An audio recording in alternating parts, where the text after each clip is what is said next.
दोस्तों, आज की वीडियो में हम जानेंगे जितिया व्रत की कथा क्या है। जितिया व्रत भारतवर्ष में सारी महिलाएं अपने संतान एवं परिवार में सुख समृद्धि के लिए इस व्रत को निर्जला करती हैं। आइए जानें जितिया व्रत की कथा।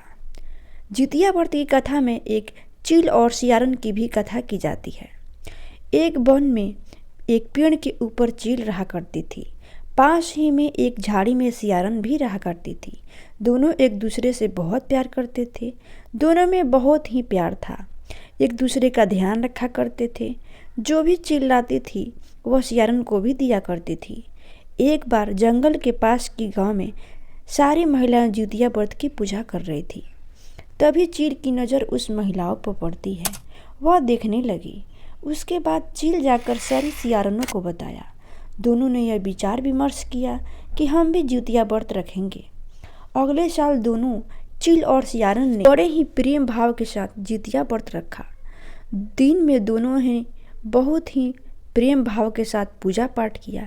रात में अचानक सियारन को भूख लग जाती है। जब उन्हें बर्दाश्त नहीं होती तो वह जंगल में जाकर मांस एवं हड्डी खाने लगती। चील को जब हड्डी कट कट की आवाज़ सुनाई देती है तो चील ने पूछा सियारन से, यह कैसी आवाज़ है बहन? तब सियारन ने कहा, बहन भूख लगा है, पेट में गड़गड़ की आवाज़ कर रही है। यह सब बात सुनकर चील समझ गई कि यह झूठ बोल रही है। तब चील ने सियारन से कहा, जब व्रत नहीं हो सकता तो व्रत क्यों किया?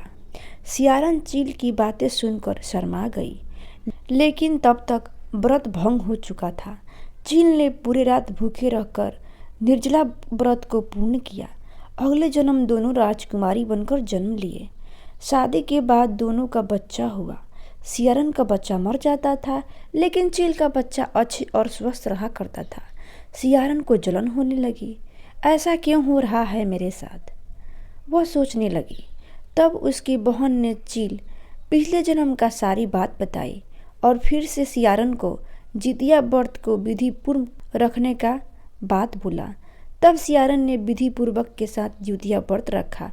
उसके बाद उसका बच्चा जीने लगा और स्वस्थ रहने लगा। यही है जितिया व्रत की कथा।